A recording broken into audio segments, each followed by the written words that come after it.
S'il y a un domaine où la taille ça compte, c'est peut-être bien la photographie argentique.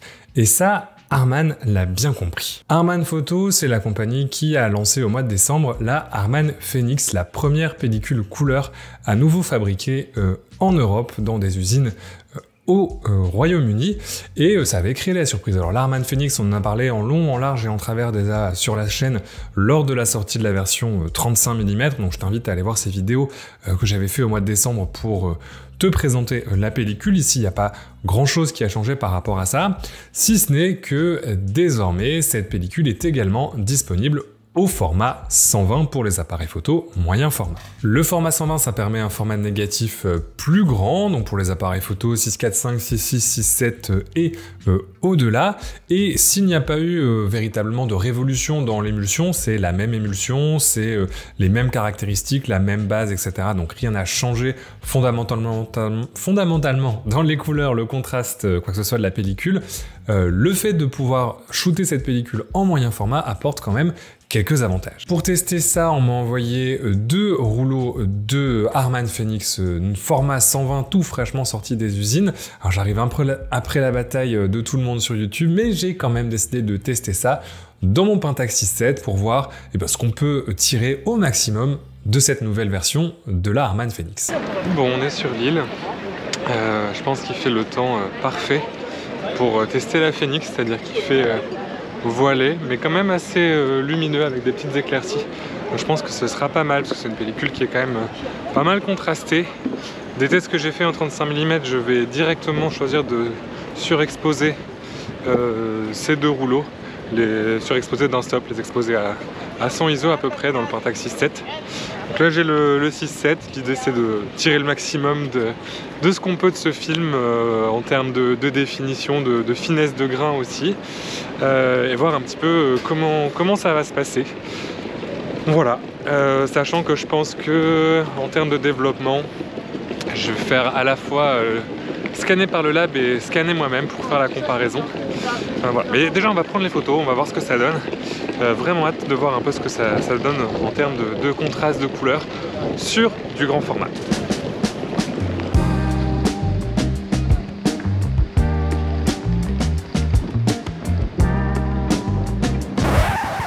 On s'est décidé qu'on va faire une vidéo après avoir passé une nuit de 4 heures de sommeil. C'est pas bon, j'avais oublié la pile dans le Pentax 6.7, le Pentax 6.7 ne déclenche pas sans pile. Donc on est reparti après un petit tour à Photolix pour une 4LR44, et cette fois-ci on lance vraiment les photos.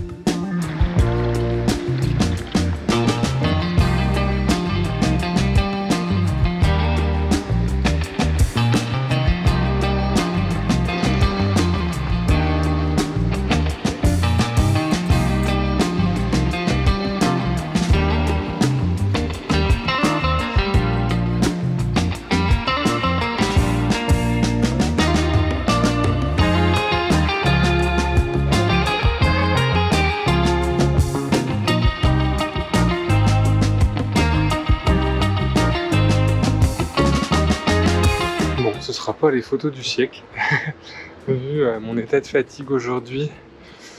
Puis bon voilà, l'idée c'est de tester le film. Connaissant la Phoenix, j'attends pas non plus des résultats exceptionnels. En termes d'émulsion, ça reste un film expérimental. Voilà. Je t'invite à regarder mes anciennes vidéos sur le film si tu veux plus d'infos. Mais voilà, je préfère partir avec des expectations, avec des attentes relativement basses et être surpris au développement. Mais voilà, donc on se met pas trop de pression pour ces photos non plus.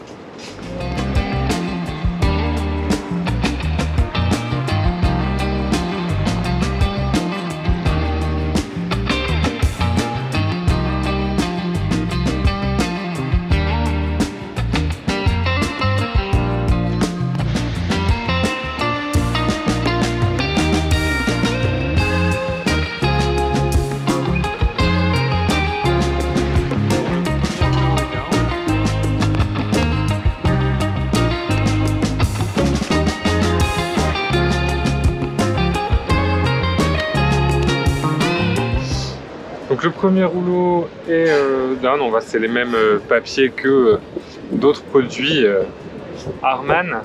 Je vais charger le deuxième et puis on va voir ça. Je commence à, malgré mon manque d'inspiration, voir émerger une petite thématique dans mes photos. Donc on va essayer de partir sur la même idée, c'est d'en faire une série relativement cohérente. Mais bon voilà, on sera pas sur de la grande photographie. C'est pas grave. On peut pas toujours créer des chefs-d'œuvre, même avec un Pentax 6.7. Voilà, j'en profite, je voulais parler un petit peu du packaging. Le packaging est assez chouette avec un petit vernis sélectif là qui est pas mal. Je sais pas si c'était le cas déjà sur la version 35, mais toujours très fan du packaging de la Phoenix. Voilà, c'est parti.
Quand je prenais les photos, j'étais pas hyper confiant sur la qualité des images que j'ai prises sur cette session de prise de vue, parce que j'avais très peu dormi ce jour-là. Mais finalement, il y a quand même quelques images sur lesquelles je voulais revenir, que j'aime beaucoup dans cette série, à commencer par cette image du Rosa Hotel, où voilà, j'ai eu la chance que quelqu'un rentre dans l'hôtel à ce moment-là et de pouvoir capturer la personne à l'intérieur, mais je pensais pas, étant donné la latitude de la Harman, que j'allais réussir à avoir le détail de cette personne, et finalement le fait d'avoir surexposé le film à 100 ISO, ça a permis de donner ce détail supplémentaire qui a permis de capturer ça, et je trouve que ça ajoute vraiment quelque chose à la composition, ça habille la façade et ça rajoute une narration, une petite histoire dans cette photo qui aurait peut-être été un petit peu banale autrement. C'est un peu la même histoire avec le restaurant tunisien où on voit les deux personnes qui préparent le service. C'est quelque chose que j'aime bien explorer dans ma photographie, le côté intérieur-extérieur. Là, ça a bien marché aussi avec la saturation et le rendu des couleurs de la Harman qui a permis de donner un petit peu de peps à des photos qui auraient été un petit peu plates étant donné la lumière qu'il y avait. Je pense qu'autrement, je pense que ça aurait manqué un petit peu de volume, un petit peu de consistance, là le fait d'avoir shooté avec cette pellicule qui est quand même assez saturée, j'ai essayé de trouver des couleurs dans l'environnement pour justement ramener de la couleur, ramener du contraste, de la saturation pour prendre avantage des caractéristiques de la pellicule. La troisième image que j'ai envie de retenir de ces deux pellicules, c'est celle-là, celle du Latte, qui est d'ailleurs un super coffee shop à Lille. On a discuté un petit peu avec le vendeur qui était un abonné de la chaîne, donc si tu vois cette vidéo, je te salue à nouveau. Et avec juste le jeune homme qui est assis en terrasse, le latte, le néon qui prend aussi avantage du fait qu'il n'y a pas de couche anti-halo, donc qui glow un petit peu, qui rajoute un petit peu ce côté lumière expansive où comme il n'y a pas de couche anti-halo, tout ce qui va être lumière néon, ça va ressortir un petit peu dans la photo, travailler avec